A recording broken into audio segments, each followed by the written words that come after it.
Excuse me, আমার একটু information দরকার ছিল। সামনে ডান দিকে গিয়ে অফিস। Thank you. ধন্যবাদ।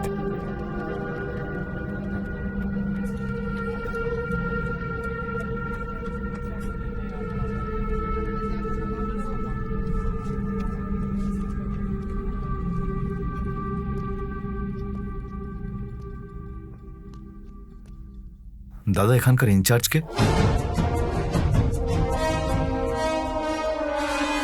বলুন, কি বলবেন? দাদা, আমার নাম আর্য, আমি ইন্ডিয়া থেকে এসেছি। আমি হিংলাজ মন্দিরে গেছিলাম আর ওখানে দেখলাম যে আপনি এটা তো আমার দাদুর, যিনি গত হয়েছেন। এখানে ওনার ব্যাপারেই জানতে এসেছিলাম। উনি হিংলাজ দেবের ব্যাপারে লিখেও ছিলেন, সেই জন্য আমি পাকিস্তান এসেছি। আর পাথরে ওনার নামও লেখা আছে।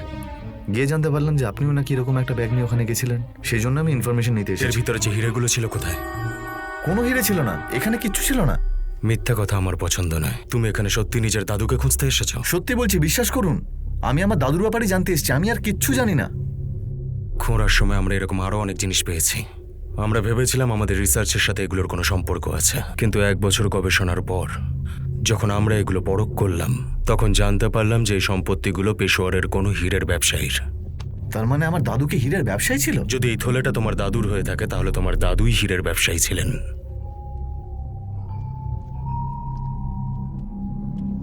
দাদা, আপনার রিসার্চের ফাইলটা আমি একবার দেখতে পারি? আমি যতটা জানতাম বলে দিয়েছি। এবার পেশোয়ারে যাও, সেখানে গিয়ে জিজ্ঞাসাবাদ করো। আরো অনেক কাজ আছে আমার।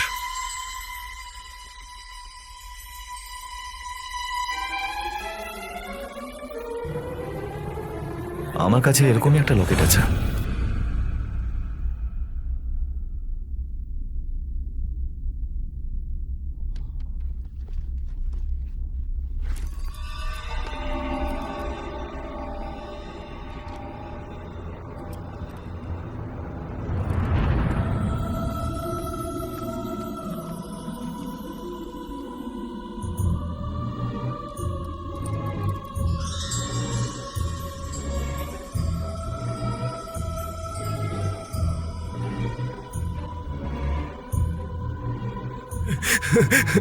হে আল্লাহ, তোমাকে অসংখ্য ধন্যবাদ।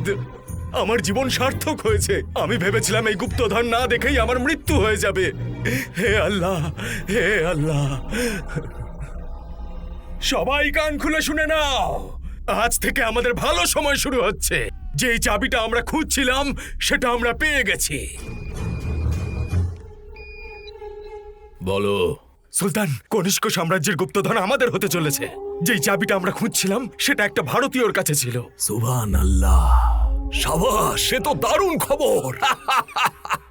টাকা, সোনাদানা, জমি, আকাশ, ধন দৌলত, যা চায় ওই ভারতীয়কে দিয়ে দাও, দিয়ে দাও ওকে। ওই সম্পদ যদি এখনই আমি নিজের চোখে না দেখি, তাহলে হয়তো অপেক্ষা করতে করতে মরেই যেতে পারি। এসো।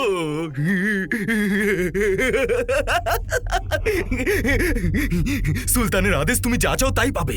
তোমার ইচ্ছা পূরণ করা হবে। তুমি এই চাবিটা আমাদেরকে দিয়ে দাও, আর যা ইচ্ছা তাই নিয়ে নাও। এই চাবিটা কোনো সেলের নয় যে আমি তোমায় দিয়ে দেবো। আর হ্যাঁ, এই চাবিটা আমার দাদুর, আমি দিতে পারবো না। তোমরা সবাই দেখতে চাইলে আমি দেখাতে পারি। যদি ভদ্রভাবে না দাও তাহলে এটা ছিনিয়ে নেব। মরতে যদি না চাও তাহলে চাবিটা দিয়ে দাও। যত টাকা চাও আমি দেব, সেটা নিয়ে চলে যাও। যেটা আমার নয় সেটা আমি নিই না, আর যেটা আমার সেটা আমি ছাড়ি না। খোদা হাফেজ।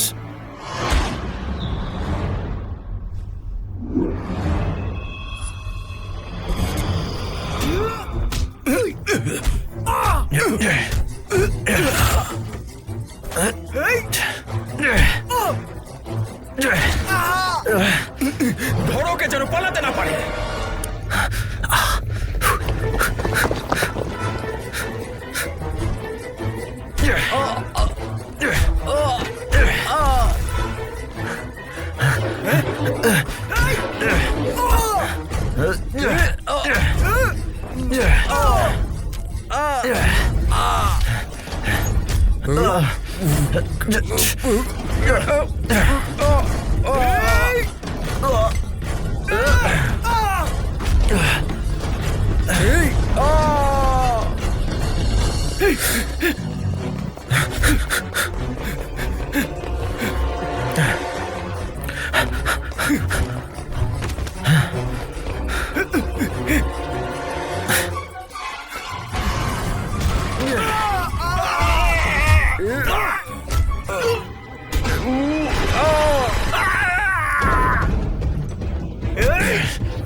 বড়দা, বড়দা, গাড়ি স্টার্ট করো, তাড়াতাড়ি, তাড়াতাড়ি, তাড়াতাড়ি, ফাস্ট, তাড়াতাড়ি, চলো, চলো, চলো, চলো, তোর কি মাথা খারাপ হয়ে গেল নাকি? এইসব কি করে এসেছে? তাড়াতাড়ি, রাখ! তুই এখান থেকে পালিয়ে যেতে পারবি না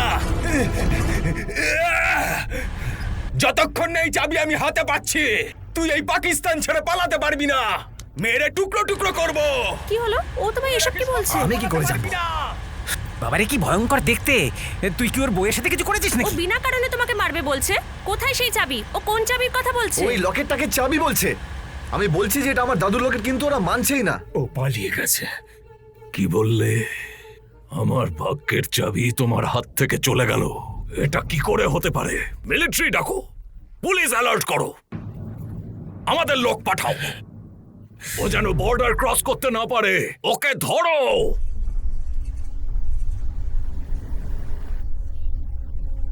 মন্দিরে ভগবান আছে আর বাইরে শয়তান। এইটা বলো, তোমার ওর সাথে কি কানেকশন আছে? আগে জানতে হবে লকেটটার সাথে ওদের কি কানেকশন রয়েছে। তুমি আমাকে বোকা বানানো বন্ধ করবে? আরে বাবা, তুমি আমাকে সন্দেহ করা বন্ধ করবে? দুদিনের মধ্যে আমি তোমার সমস্ত প্রশ্নের উত্তর দিয়ে দেব, আর তোমায় সেফলি ইন্ডিয়া পৌঁছে দিলেই হলো তো। আমি আমার মা বাবার একমাত্র সন্তান। তুমি পাকিস্তান কেন এলে? সত্যিটা বলো না প্লিজ। আমার দাদু এখানে হীরের ব্যবসা করত ইন্ডিয়া পাকিস্তান পার্টিশনের আগে। উনি পেশাওয়ারে ছিলেন।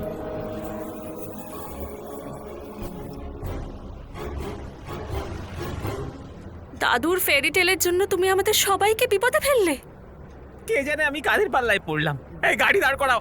কেন? আরে কেন কি? এখানেই হয়ে গেলে ভালো নাকি? তোমার সময় জ্ঞানটাও বলিহারি।